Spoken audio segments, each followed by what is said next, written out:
thank you so much for being here today. I have a very special person that I'd like to introduce you to. A surprise to me that she's here tonight, and that is Roselle Lindsay, who is, Roselle is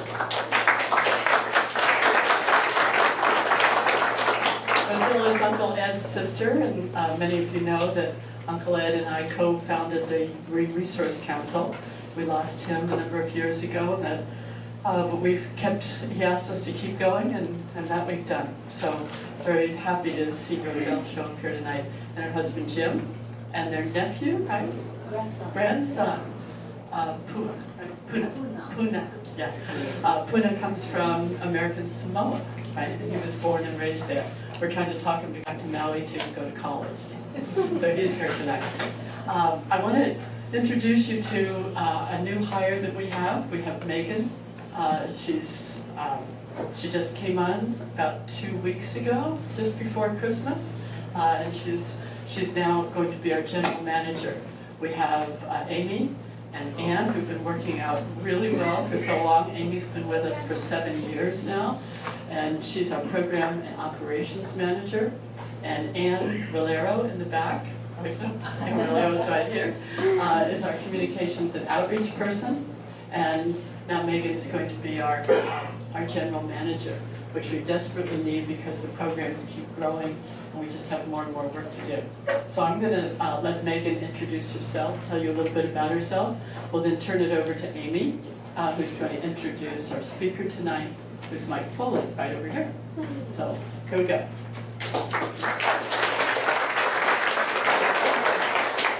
Hi everyone, thank you so much for being here tonight. It's really exciting to see so many faces. My name is Megan Edgar, and I've been on Maui for about 10 years. My background is in marine mammal research, and then I've spent most of my time actually in education administration. So that's where I get sort of more my people skills from. But I'm really excited to be a part of this organization. I love the ocean, as I'm sure all of you do, that's why you're here. And I'm excited to be a part of helping make a difference. So thank you all for being here tonight. I'm going to turn this over to Amy.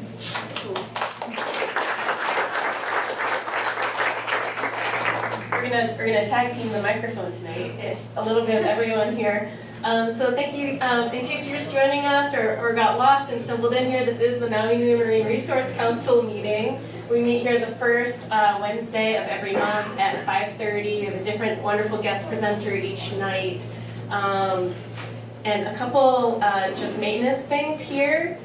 We'd like to thank, of course, Pacific Whale Foundation for hosting us. They do allow us to use the space, which is wonderful. We're super thankful, and especially that they have enough chairs. And second thing is bathrooms, if you need them. They're out the door to the right and up the stairs. And there's a bathroom code. If the door's locked, the code is taped right to the door before you leave. The lock is a new thing. What else? Tonight's presentation, just a reminder, it is being filmed on Facebook Live. Just so you know, we're going to be live and also being filmed for Akaku TV, so we'll be replayed later on the community television station, which is wonderful. What else? Our friends at Coral Reef Alliance, quick announcement, wanted us to pass along an awesome volunteer opportunity. They're doing volunteers to help with planting as part of a stream restoration project. The project takes place on Saturday, January 12th at 8:30. Meet at Okakope Road in Lahaina, near the Kanapali coffee farms. So you could talk to, did I see Annalie sneak in here? Annalie Fink? No? Okay. They'll provide snacks and water and do a planting mid-slope region of the Wahikuli watershed. So just touch base with Coral Reef Alliance or me if you have more questions about that opportunity.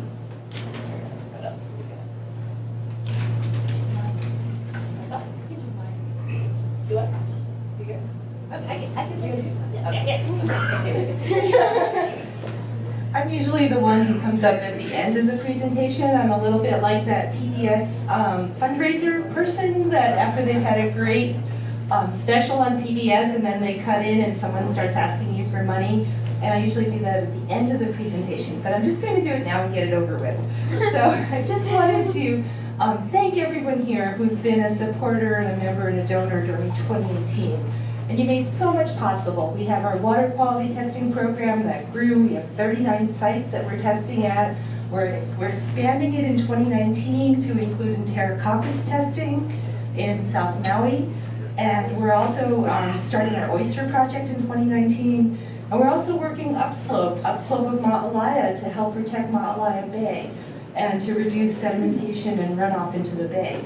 So we've got a lot going on in 2019, and the people who make it possible are all of you. And so we ask that if you have not joined us as a member, that you consider doing so. $25 gets you a membership, and you get our Reef and Brief newsletter every month, and you get 2 free MauiReefs.org stickers. And $50 gets you a free tote bag, plus the 2 stickers.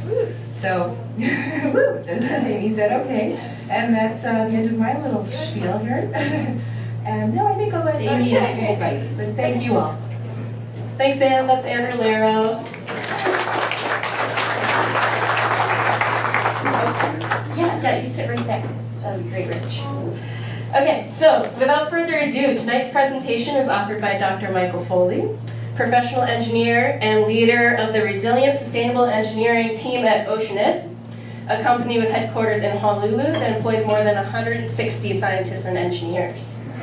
Considered one of the state's leading experts on shoreline erosion, Foley has designed artificial reef systems to provide coastal protection and promote coral reef habitats. He's also been a key contributor to understanding issues and identifying solutions for beach erosion and sand depletion. He has some really cool videos that I got a sneak peek of on that, which you'll enjoy in a few minutes. Dr. Foley grew up on Maui. He's an avid surfer, serves on the board of directors of the Hawaii Shore and Beach Preservation Association, and volunteers with Surfrider Foundation, one of our partner organizations. He earned his PhD from University of Hawaii at Manoa, specializing in the application of submerged breakwater, or artificial reefs, that provide coastal and harbor protection while simultaneously providing ecological and recreational value as coral reef habitat and surf breaks. Love those surf breaks. Oceanit is committed to pursuing responsible solutions to the world's most difficult problems, blending interdisciplinary science, technology, engineering, and innovative thinking to benefit our global communities. That's Oceanit. So without further ado, we'll hand it over to Dr. Mike Foley.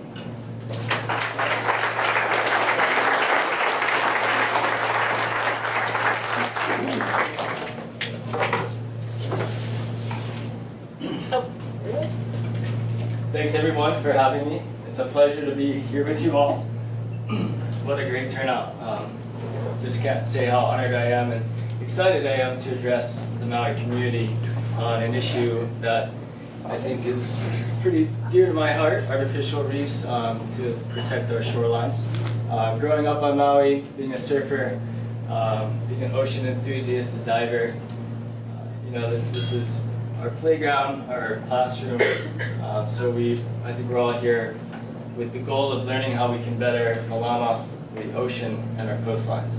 So I thank you all for giving me this opportunity. Thank you for the council for inviting me here tonight. It's just such an honor. So without further ado, my name is Mike Foley, as mentioned. My topic tonight is artificial reefs that dissipate wave energy. Also known as breakwaters in the engineering field. And I want to focus on how we can apply this technique to address some of the shoreline erosion issues that we're experiencing around the island and around the state. Can everyone hear me okay? Your mic a little closer. A little closer. Okay, so the main thing I want to leave you all with tonight, the main message, is that reefs can be a potential tool to address shoreline and beach erosion. So that's my goal. And in my talk, I'm going to cover a few different topics. The first is an introduction to coastal erosion, the problem, the causes, and some of the mitigation techniques. Then I'll discuss beaches, which are nature's natural erosion protection. And then we'll get into how engineers can learn from nature in their designs, and how reefs and waves interact to affect our beaches and our coastlines. And then we'll discuss artificial reefs and how multifunctional breakwaters can be applied along Maui's coastlines. So, Chapter 1, coastal erosion. Who in this room has been personally impacted by coastal erosion? Show of hands. How many of you know of someone who has been personally affected by coastal erosion? Okay, I'd say that's at least 3/4 of the room have been impacted in some way. I would argue that probably all of us have been impacted by coastal erosion at some point. It's all over the state. It's impacting homes. It's impacting our roads. It's impacting soft shorelines or undeveloped shorelines and armored shorelines with seawalls. Lots of failures of seawalls. It's an issue for private properties. It's an issue for our public places, our parks. We're losing beaches. We're losing infrastructure all over the place. In terms of coastal erosion rates, there's been a lot of previous background research done by the University of Hawaii, the Coastal Geology Group, which Tara Owens is part of that group. She's in the room. She's a Maui County advisor with Sea Grant. But coastal erosion rates, the maps have been published for most of our coastlines on Maui, and it basically gives you an idea of how quickly different sections of the beach are eroding. And to read these maps, just look at the red bars, and the longer the red bar, the faster the erosion on an average yearly rate. So I'm just going to flip through some of these maps to give you a sense of our beaches and what's going on. So on West Maui, all the way from the Pili Bay through Kahana, Hanakabai, Kaanapali, these beaches are eroding.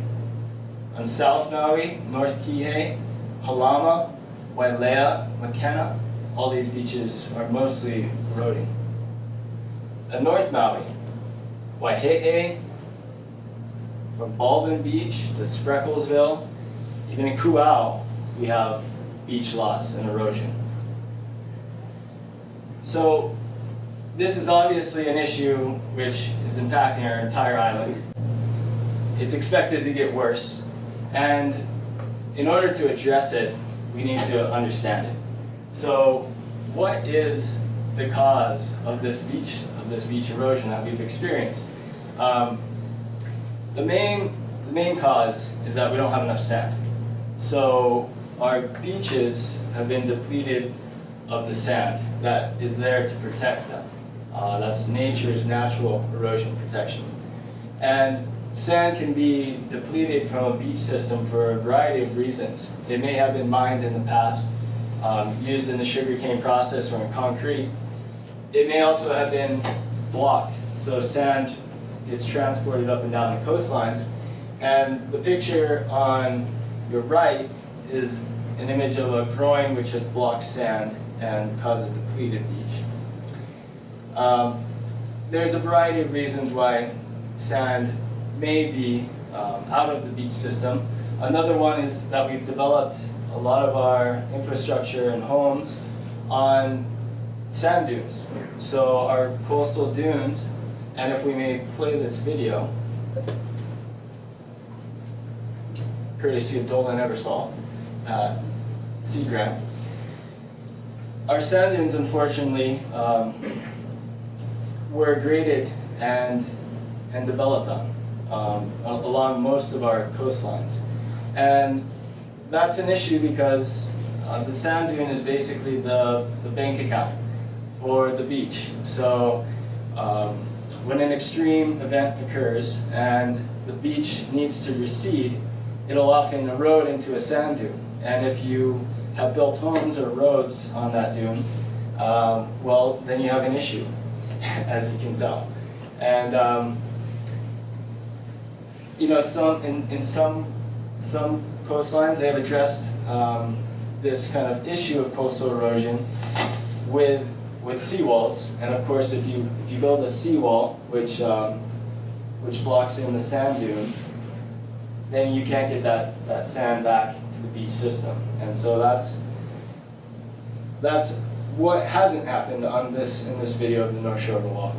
But you can tell that there's other issues with these homes being too close. So, in terms of what's driving the erosion, there's several reasons. I'm trying to avoid the static here. Sorry. Move it away. There's several reasons, or several drivers, I should say, of beach change and erosion that we will experience in our lifetimes. So it can be, the sand in the beach system. It is impacted by waves. So on Maui, we have a lot of trade winds that come from the northeast, and so that's a driver along the north shore that pushes sand in the northeast direction. We also have in the winter really strong north and northwest swells, which will then push sand in an opposite direction. On our southern coastlines, we of course have southern swells, and in addition to the waves, we have Haleakala sinking, so that's pushing our island underwater slowly, but of course that will have an impact, as well as we have sea level rise, so that will also have an impact on the beaches. And in addition to this all, we also, we have to look at what's coming from the mountains. So we have rainfall runoff, which could either be a good thing or a bad thing for beaches. If there's a steady source of runoff, it can bring sediment to the beaches, which can nourish or replenish the sand. But if we have too much rainfall, it can also wash out the beaches. So in terms of the environment, as an engineer, we often start by looking at the waves and the currents and how this is impacting a particular beach. And the rose diagram on the left basically shows the history of this gauge that's outside of North Shore, Maui. And it just gives you a sense that the longer the bar, the more frequent those types of waves from that direction. So this gives you a sense that we have a lot of northeast waves driving the North Shore, as well as a lot of northwest waves. So if the environment changes due to climate change, for instance, and we get swells from a different direction than we've had historically, if we get a lot more northeast swells or a lot more northwest or a different direction, that can have an impact on our beaches. We also have underlying sea level rise on Maui. So this is our tide gauge data in Kahului since 1950. And basically there's an upward trend on average where we basically have sea level rise on the order of about 1 inch per decade, which doesn't sound like a lot, but if you consider 50 years, 5 inches, and then the slope of a beach being maybe 1 to 10, that 5 inches can be 50 inches inland. So it will have an impact over a lifetime. And in addition to that, not only will, as sea level rise comes up, is it just an issue on the beaches because the water level is increasing. Now this is where we get into the reefs, because reefs, we're blessed with our fringing reefs in Hawaii, which basically means we have a reef around our island which protects us from the ocean. And that reef basically works because waves break and dissipate their energy due to a change in water depth. And so when the water depth is at the right proportion to the wave height, the wave will break. And so that's how our fringing reefs basically provide shoreline protection. But with sea level rise, the waves won't break on the reef, and instead they'll break on the shore.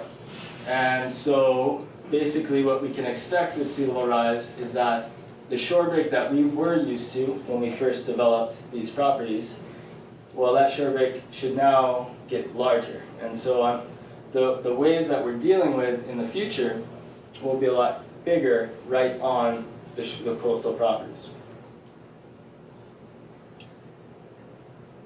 And this is why we get these maps, which recently were published. Has anybody in this room, is anybody familiar with these maps by show of hands? Okay, great. So many people in this room, maybe half, have seen these maps, but this was just released by the University of Hawaii, and also the state's Climate Change Commission. And basically what the state is saying is to prepare for a meteor sea level rise in the future. And in the future, in addition to having larger waves, we would expect more erosion. We would expect the water levels to be higher. And so the red line in the map on your left, or your right, is where we would expect the coastline to move to in the future, to move inland. And this is if we don't do anything to mitigate the issue. We don't build walls, or we don't change our patterns, and that's why I'll get to mitigation in a second. But I wanted to show just a little background on how reefs and waves interact to affect our sandy beaches and our coastlines. So the first way is longshore sediment transport. And so in this slide on your right, or on your left, excuse me, I keep confusing. So on your left, this is the wave crest coming in, and you can see that the wave crests are at an oblique angle to the shoreline. So basically, as the waves approach the shoreline, they're at an angle, and that's an issue because it'll move the sand in a kind of a zigzag pattern. And so the waves will push the sand up and down the beach in a way that ultimately moves it along the coast. And it's not until the waves approach the beach head on that the sand is able to basically stick to the beach. The next way that waves can impact a shoreline is through cross-shore sediment transport, which basically means the movement of sand off and on shore. So the video on your right shows what we would expect to occur on the North Shore during the winter, where the waves are large enough that they basically pull the sand from the beach and move it offshore to form a sandbar. And this will basically cause the beach to narrow in the winter time if you are on the North Shore. But ultimately, the sand is still within the beach system. What then happens is, let's see if it goes on. Maybe you can forward it for me. Yeah, try to click in the middle.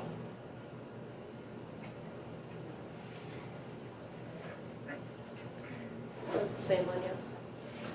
It should switch, okay. So then what then happens is, in the summer, the waves are smaller, and the smaller wave heights will tend to push the sand from the offshore sandbar back to the beach. And so you'll get a wider beach in the North Shore in the summer.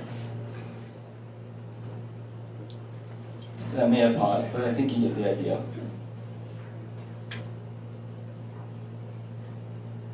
Go. And so, in this two-dimensional illustration, you can see that the sand has stayed within the beach system. But if you add a longshore current into this equation, which would basically push that sandbar away from the beach, then that's where you can get a beach that is deficient in sand, because the sand has been pulled offshore by large waves, and then a current that has moved it along the shore, maybe has deposited it in a place where there is no beach, in a deep channel, for instance, or has somehow left the system.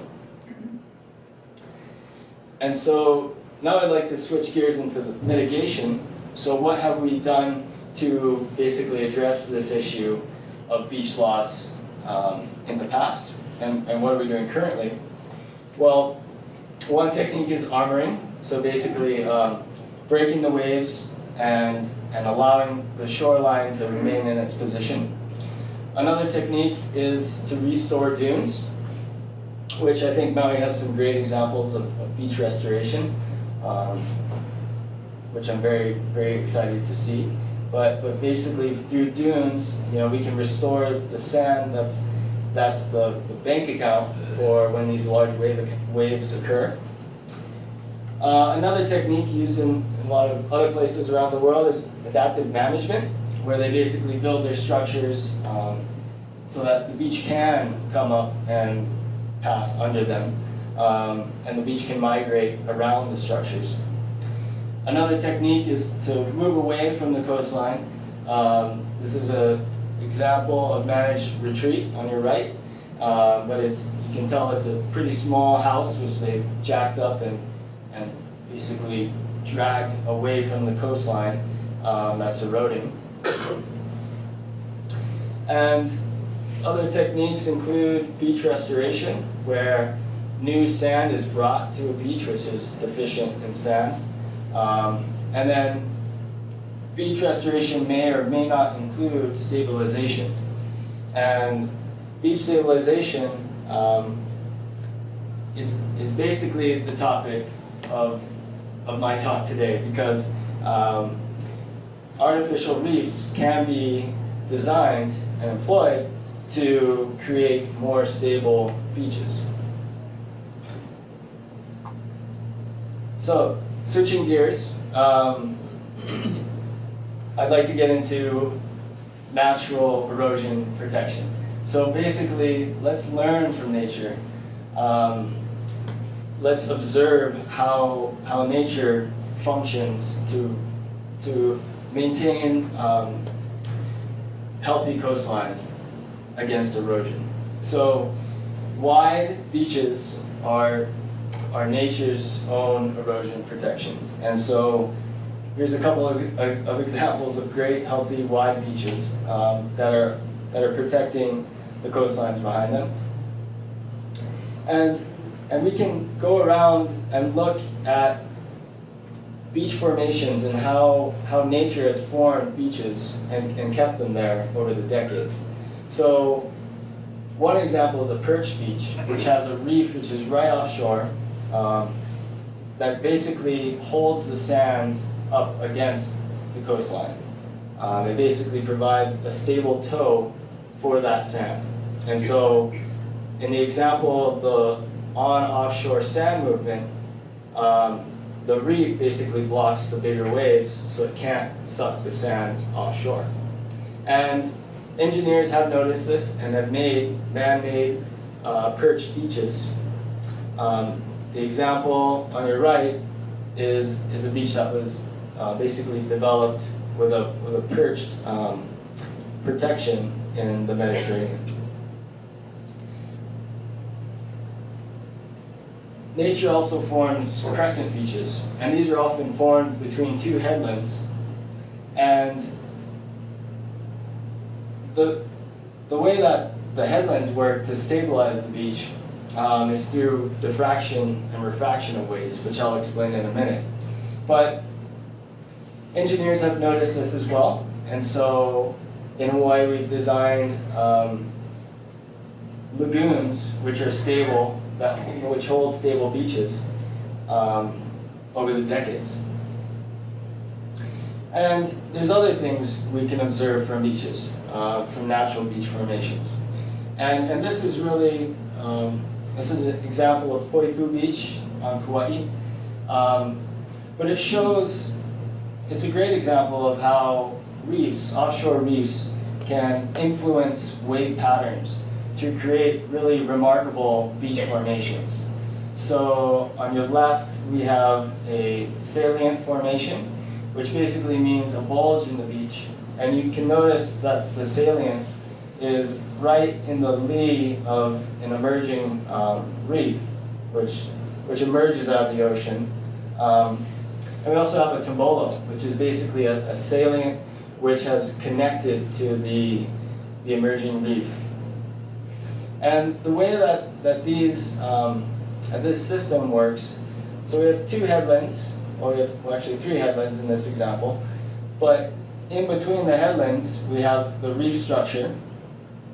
And the reef is interacting with the waves through wave shoaling and breaking, through wave refraction and diffraction. And so wave diffraction is what happens when a wave train encounters an obstruction. And there's a gap in the obstruction which allows some of the wave energy through. And what the waves will do when they get to that opening is they will spread out in a kind of a circular pattern, semicircular pattern. And that pattern basically is what the beach will form to. So that's what creates these crescent beaches inside of these lagoons, is that we have diffraction basically coming through the openings, and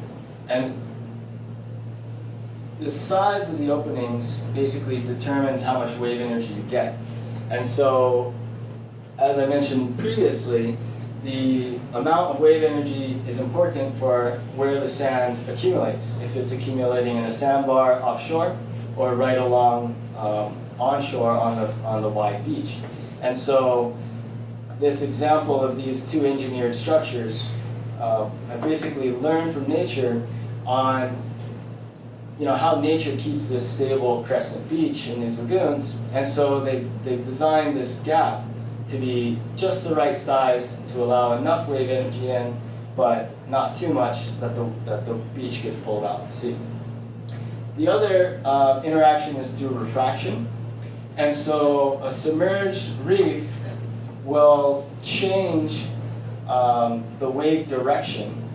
So if you have swell coming, in this example, we have swell basically coming from the south, and it's interacting with a reef to then change direction so that by the time it hits the coastline, it's basically coming from the east.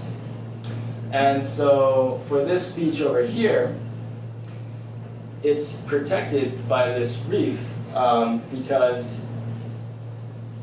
if we didn't have that reef out there, the swell would be coming from the south and basically cause a cross-shore current, which would then pull all the sand to the north and basically cause the beach to erode.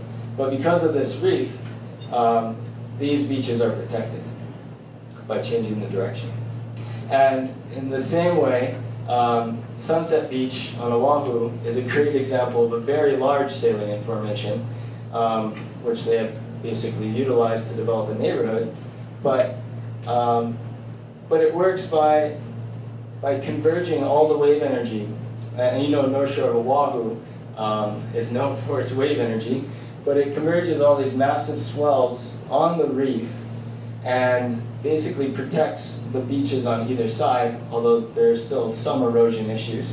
But for the most part, the reef is protecting the coastline here and causing the formation of a large sand accumulation.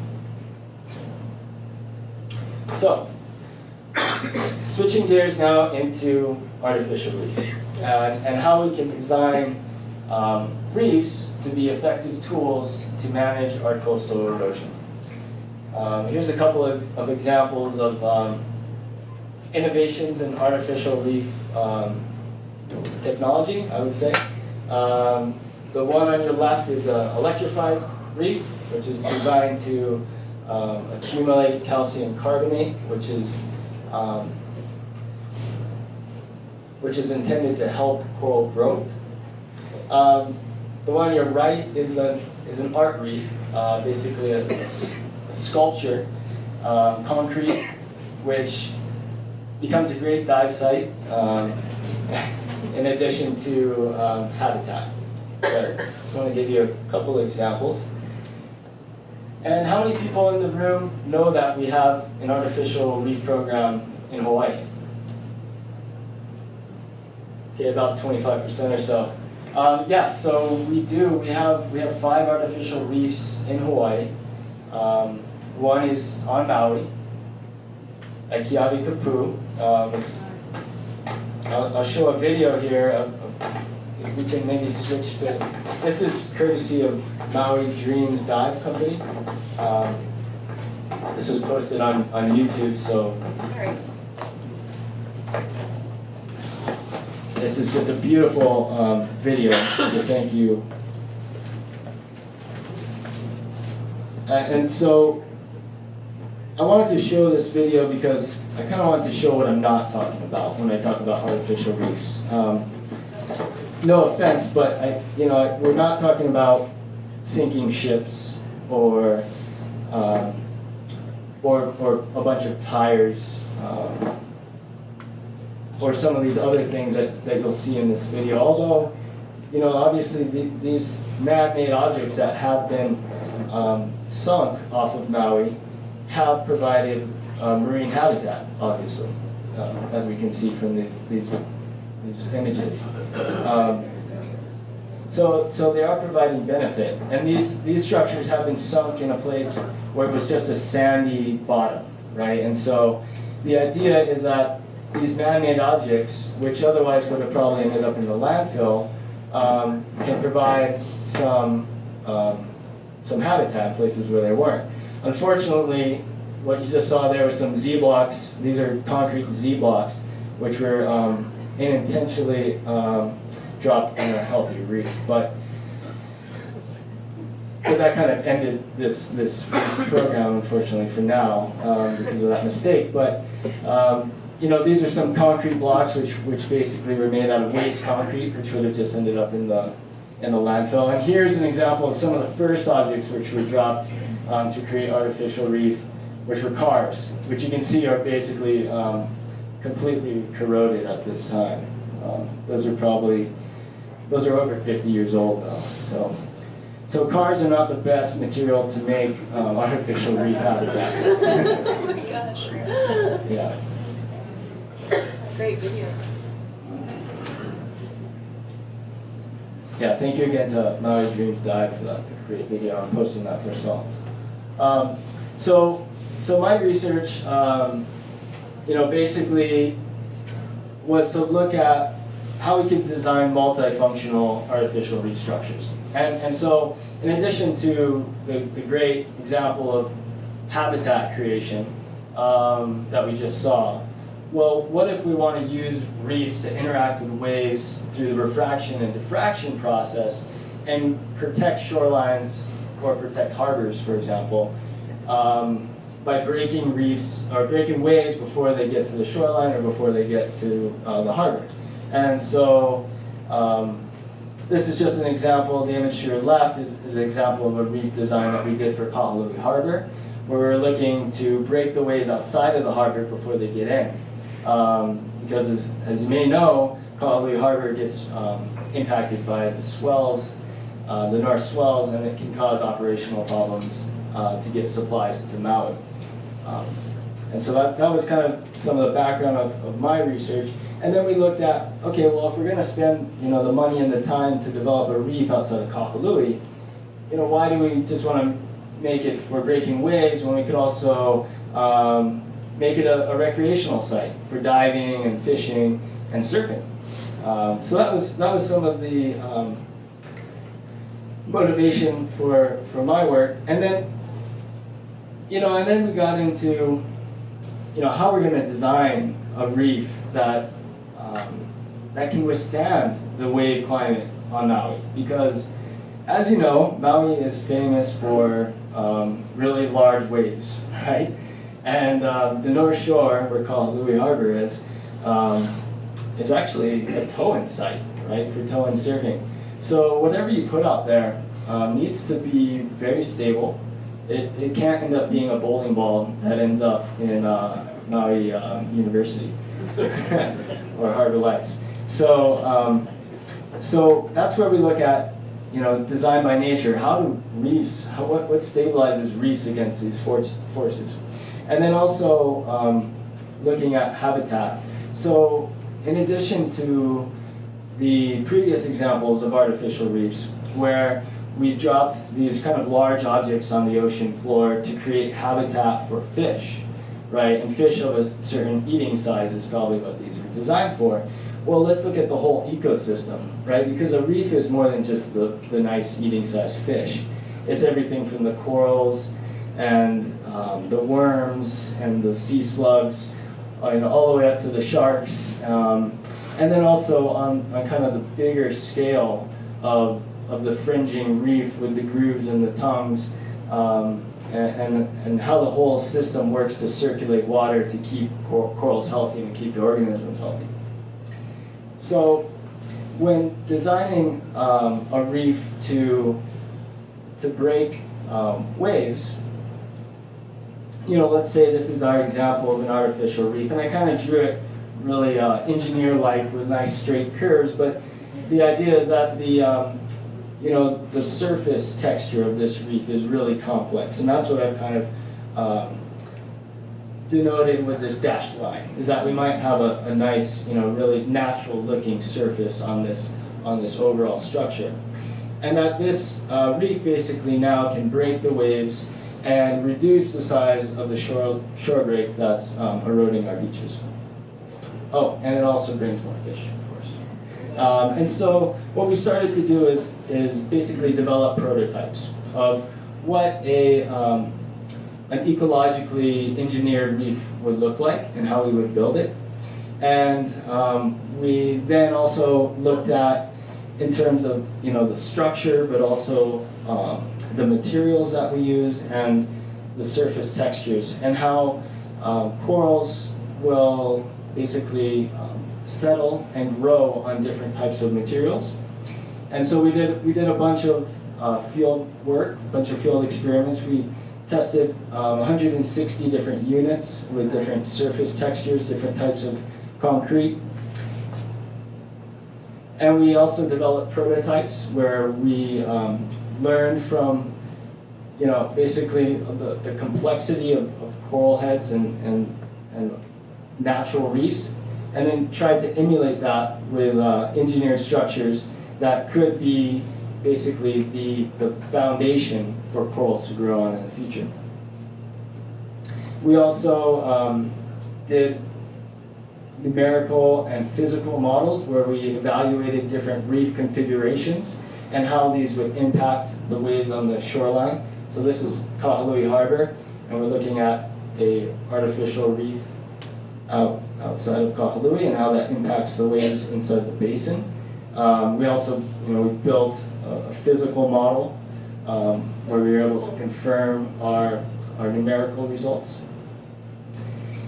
And then we looked at, the recreational side. So, in addition to the habitat, in addition to the wave impacts, well, let's look at, how we can design these things to become fishing sites, to become surfing sites. This is an example of Narrow Neck Beach, or Narrow Neck Multifunctional Reef, which was built in Australia. This reef was designed basically to be a surf site, as well as to protect this beach. It's become a really popular fishing site over the years. Divers frequent it as well. It hasn't created the best surf, but since this, this was done in the early 2000s, how many surfers do we have in the room? All right, about 10. Kelly Slater, as well as a few other wave pools, have recently, made the limelight, where basically the science and engineering of building an artificial wave that becomes basically a professional quality or an excellent surfing wave has come a long way in recent years. And so the opportunity to develop reefs, which actually become surf sites, I think is better now than it's ever been. So finally, coming to a close here, but I'd like to now take some of these concepts and do a little brainstorming, a little thought process, taking a little risk here, with one of these slides and just throwing out a crazy idea, but I wanted to do it because that's part of the engineering process, that's part of the design process.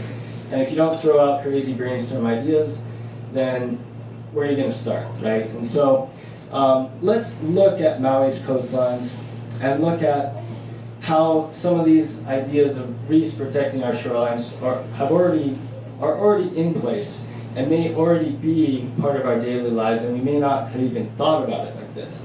So here's an example of Ho'okipa Beach, an emerging reef right along the shoreline. Creates a perched beach, which if we didn't have that perched beach and that reef in place, well, I'm pretty sure that seawall behind it would probably have collapsed by now, as well as the turtle habitat which is there might have been eroded. So that's one example. Another example, Kahana Beach, it's a famous kite surfing area. Well, we probably walked by this 100 times and never even thought of this as an engineered structure, but in the past, this may be a Corps of Engineers structure. I have to look more into it, but they have built a breakwater here, which basically works to create a salient beach, which is very popular with fishermen and local families. And the reef, which is basically created with stones, protects this beach and creates some habitat. Although we could probably do better with more than just stone. And also, I'd like to throw out there that the idea of using man-made reefs may not be that new. Maybe the Hawaiians traditionally thought of their fish ponds as being more than just a fish pond. Maybe it was also their way to address coastal erosion, or at least to slow things down. And when you look at some of the remnants of the ancient fish ponds in Kihei, you may notice that in the lee of some of these fish ponds, you have salient formations where an otherwise eroding coastline is accumulating sediment and creating beach. And so these ancient walls, basically now that they're submerged and no longer operate as fish ponds, well, they're acting as artificial reefs, and they're changing wave patterns. And so they are breaking waves, and they are refracting waves. And that's basically allowing for these formations on our beaches. So this is where I throw out a crazy idea, because I like to. So here's a coastline on Maui, which has had a lot of coastal issues. This is Halama Street in Kihei. And it's been armored. The beach is gone. Kalama Park is basically one giant seawall. But what if we restored this area and we applied some of these ideas of going offshore, building structures and changing wave patterns and creating stable beaches? Of course, we need to bring in sand. We need to bring in material. And we need to really change the coastline. But this is just an idea, throwing it out there. It's a large-scale concept, obviously, and this could be tuned down. But I just wanted to apply it and show you how we could create diving, surfing, fishing, beach by reclaiming some of what's been lost. So in terms of, if we were to pursue a crazy design like that, we'd start by learning from nature, of course.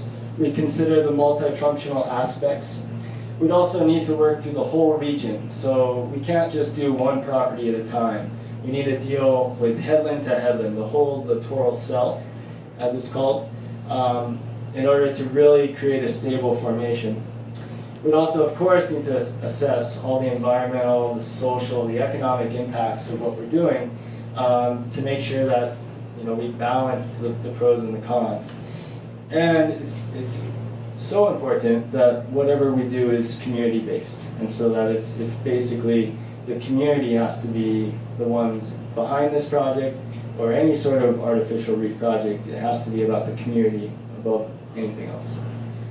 So to wrap it up, in conclusion, beaches are our natural shoreline protection.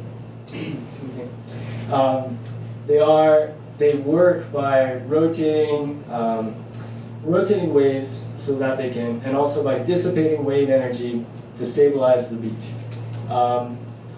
So I hope what I've left you with today is a sense that reefs can be employed to restore eroded beaches and coastlines.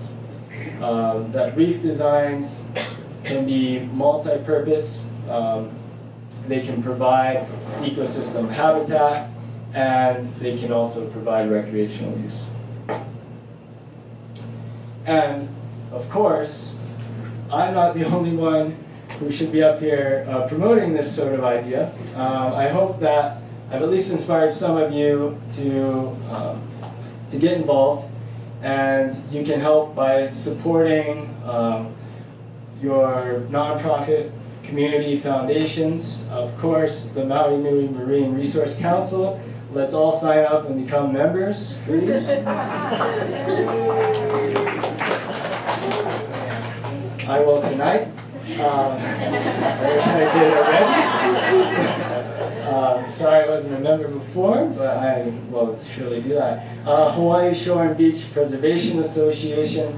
I'll just make a plug for this group, which I serve on the board, but we're a group in Hawaii, includes many coastal professionals in regulatory roles, as well as the university, as well as private industry. We all get together to basically discuss policy issues and other ways that we can restore beaches in Hawaii and preserve our coastlines. So you can look us up and please consider supporting us as well. And of course, the Surfrider Foundation, Sustainable Coastline, Sierra Club, these groups that are really out there to make sure that whatever happens on our coastline is for the environment, with the environment's best interest.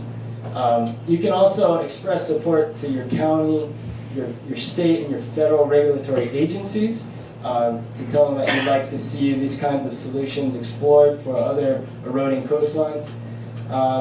And then, of course, you know what we probably need in Maui. What I really think we need is more examples of projects which can employ some of these techniques to use artificial reefs to basically address erosion and also develop benefits for the community. And so this is where we can all get together and propose a pilot project, which can be a demonstration to basically highlight this option instead of other options like seawalls or retreat. We can look at this being one. And now I'd like to just end with a big thank you for spending the evening with me, and I'd like to open it up for questions and comments.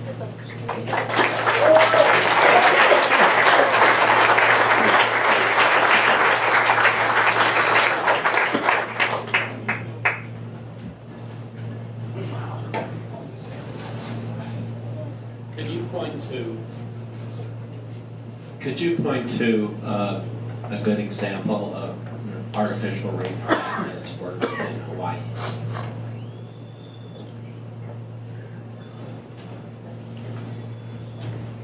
Yeah, so in terms of, well, an artificial reef that has worked, I guess it means, I guess it depends on which function, right? Because for habitat, the Keawe-Kapu artificial reef, I think, is a success in a way.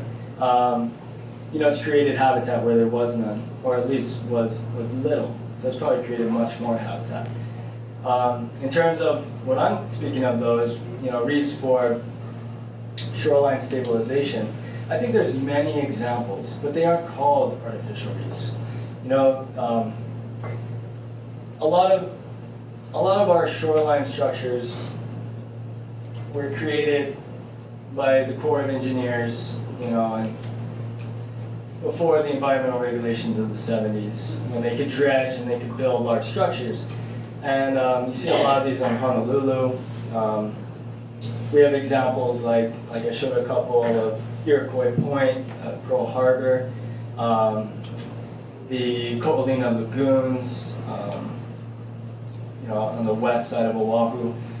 Those are examples of coastal structures, but basically a breakwater is a coastal structure that is intended to break waves, but also ends up being an artificial reef because you're putting man-made materials in the ocean. But they weren't designed in a way that they thought of the other benefits, of the other functions. So they weren't intentionally placing material in the ocean to provide habitat. It just was kind of a secondary benefit, because these rocks that they stacked ended up being homes to fish, etc. Now, so I think there's many examples of projects that have worked, but they haven't kind of applied the multifunctional aspect to any of these projects, right? And so that's kind of the next step I think we need to take is if we're designing coastal structures to address erosion issues, let's take the next step of how do we make this structure also function for habitat and function for recreation, right? And so it's not just a one-size design, it should be specific for that area and what we're trying to create. So I hope that answered your question. I could point to other examples, but I think the main, what it comes down to is there's plenty of examples out there, but they just haven't taken this step, which I'm trying to introduce tonight, the multifunctional aspect. There's one problem nobody mentioned. About 60% of the island valley is underwater already. If it breaks through on either side, we could have a nice lake there. In 20 years, 50 years, it might even be 50%. The other thing is, we have some rocks around. You out riding where you can, it's about every 15 acres in a pile of rocks. These will be picked up. I'm sure the people that own the property would like to get rid of them. Spend a lot of money just putting them in the ground. Yeah, that's a great point. Thanks for bringing that up. Yeah, I think there's plenty of material out there. I mean, HCNS has boulder piles everywhere, which could be utilized, for at least the core of some of these structures. Maybe what we want to put on the outside armor of these structures would be more, designed with the complexity of an ecosystem habitat. But in terms of material, I think boulder piles are a great source. In terms of the middle of the island, that's really low elevation, and what connects Haleakala and West Maui is basically sand, which is going to be eroded eventually with sea level rise if we don't do anything, which of course means Kahului. So yeah, I think we're in a position where we got to start thinking of how we're going to address the issues. I have a question.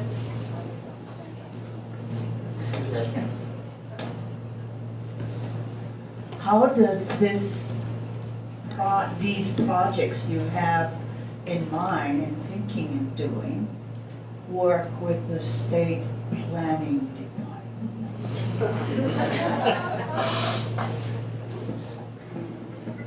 Thank you for that tricky question. Yes.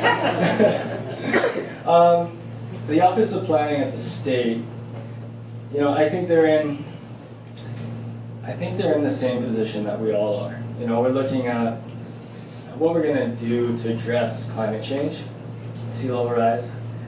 It's not an easy, it's not a one-size-fits-all solution. It's not going to be easy. There's going to be costs, regardless.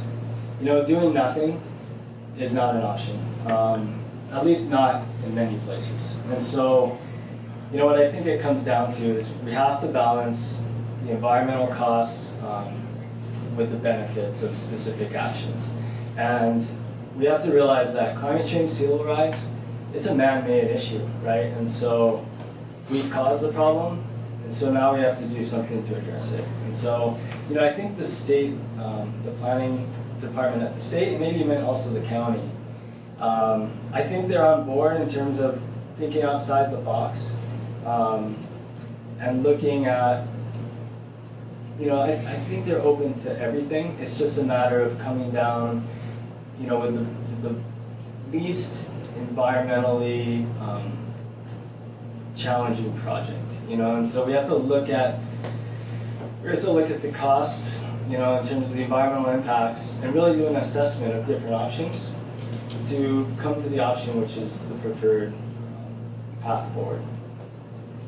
Each island has different currents and movements, It does. Yes. and that needs to be addressed also in your project. Absolutely, yes, and thank you for mentioning that. Every beach, every coastline is unique, and you really have to assess the individual nature of that coastline. The geology is different. The currents, the wave patterns, the cultural significance of different coastlines is different. So, and then of course the economic. I mean, what you do for Waikiki or what you do for Wailea is going to be different than what you do for Walden Beach, right? So, just all these aspects of different beaches need to be considered. Yes. Is this a long-term solution? In other words, if you do this right, are we good to go for another few centuries? Despite sea level rise? Oh boy, yeah. No, not another few centuries. So, we have sea level rise predictions.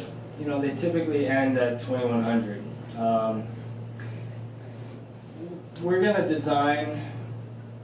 We're at least going to account, because of state's guidance, for a meter of sea level rise in probably anything that we do.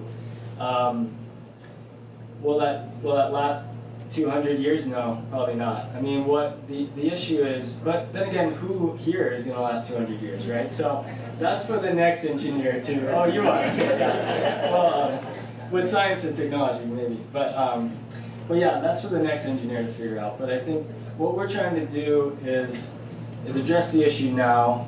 Get through 50, 100 years. And then, by then, everything has changed, and so there'll have to be a new assessment. Yes?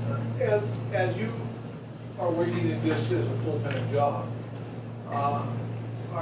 is there incorporation of newer ideas in some of the projects that are being worked on now as opposed to 5, 10 years ago? Is the expertise that's available being listened to or not? I mean, I have to assume you're pretty knowledgeable about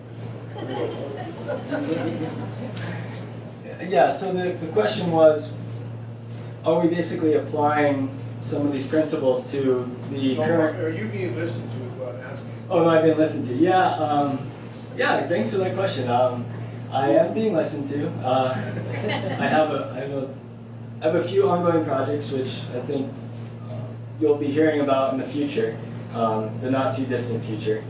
And so yeah, I think a lot of these concepts are being applied. They're being applied here on Maui, and just keep your eye on the paper. It seems to me like there are two separate cases. One's the case where an area would be submerged. Another's a case where it would be threatened and the waves will go through the location. Like North Kihei Road, I don't think any reefs are going to save that because it's underwater. Right. So North Kihei Road, yeah, obviously it's right along the beach, right? And so, are you going to, build, if we wanted to apply this concept to say North Kihei Road, we would need to go out and build structures in the ocean. Now, is that worth the other option, which is to abandon North Kihei Road and just take the upper highway to reach those areas? That's something that would need to be assessed. But I think we could still apply these concepts to maintain that coastline in its current position. But do we want to give that one back to the ocean and let the erosion take that? maybe. So that's something that, you know, like I was saying, every site is specific, has its own nature that we need to kind of assess. Yes, you was mentioning that support. Do you have any asking for any wheels to one company to support? You have a group or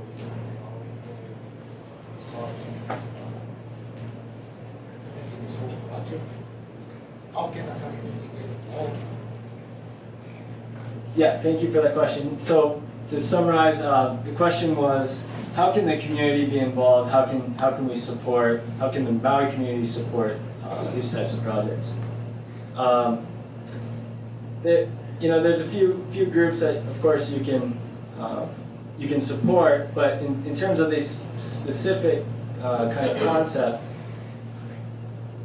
the community, I'm not sure if there's, you know, like a Facebook group or something like that, but basically what we need is the community to hear the voice, right? And so for any of these types of projects where we're talking about going and building something in the ocean, it's going to require an environmental assessment, which is a public document, which comes out in the environmental notice. So the best way for you all to be involved is to read the environmental notice, which comes out every 2 weeks. Sign up to get the newsletter. And when you see an environmental assessment come out, you can comment on that assessment. And it doesn't have to be a bad comment, it can be a good one. And you can say, hey, I support this idea. Or I support, you know, there'll probably be many options in that assessment. And you can say which option you like. And you can just make your voice heard. And that's probably the best way. The other way is you can call me and put up my contact, but you can always email me. And you know, if there's a project I need some support on, I'm happy to let you know. Any questions on this side? Yes, my question is, when you build these structures, are you transplanting any corals, attaching to them to try to get an actual reef going? That's a great question. Thank you. Yeah, so the question was, if when we build these structures, do we transplant living corals to basically seed the reef with corals? Which, yes, we have done that in the past. Transplanting corals can be a good way to help the process, although transplanting is a difficult, it doesn't have the best success. So it's hard to take coral that's growing in a particular environment and move it to a new one, even if it's relatively close by, and expect it to survive. Although the techniques have been improved in recent years, and actually the state Department of Aquatic Resources has a coral garden on Sand Island in Oahu where they're growing coral fragments with that purpose in mind. And so one of the ideas is that we can have coral gardens growing where we can transplant these corals to our new structure that we've built. Another idea is we can build the structure, and now we have all this real estate for coral. Well, say then a ship goes aground and it breaks a bunch of coral and we have a bunch of fragments, right, which is a tragedy. But then we can send the community divers out and basically collect those corals and have a place to transplant them. Is another idea. But then also, a big part of my research was looking at just natural settlements of corals. So when the corals spawn, the larvae float on the surface, and eventually they decide to sink and settle on something. And so we were putting artificial, prototypes of artificial reefs in the ocean, and then taking them out a year later and going with a microscope, a magnifying glass, and basically looking at all the corals that settled. And we were finding on some of these, one by one plates that we built, we were finding like 150 coral polyps that had settled. So corals will naturally, settle on a structure if you build it in the ocean. It just depends on the environment it's placed in. So if there's competition with algae and other things, then it's harder. But if you build the reef in the right place, you should get corals. Yes?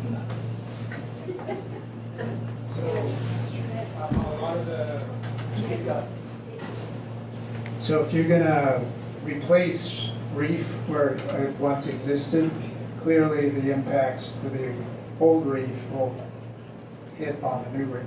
So you're not dealing with water quality issues and sedimentation and extraction and all that stuff. You're still gonna have a depleted reef, correct? Yeah, that's a very good point. And so, building an artificial reef in an area where there was probably once a healthy reef that may have been impacted due to issues like ocean acidification, sedimentation, changes in water temperature, disease. An artificial reef isn't going to solve any of those issues. So, to your point, we're not going to create a healthy ecosystem if we don't address some of the other issues in our environment, right? So probably where we can really start is looking at what's coming from the mountain, what the drainages are. Invasive algae, invasive species that are competing with natural species. The other thing, the other point is with sea level rise too, we're gonna have, our reefs are gonna be submerged at an accelerating rate, and that's probably gonna have a pretty big impact on corals and other species. They're not gonna be able to grow fast enough to mitigate that change in water level. So we may need to help them along. So that may be where an artificial reef could help. But, it's definitely not a solution to the bigger environmental problems that are affecting our coral reefs. That's for sure. Thanks for that question. Thank you very much. I really appreciate it.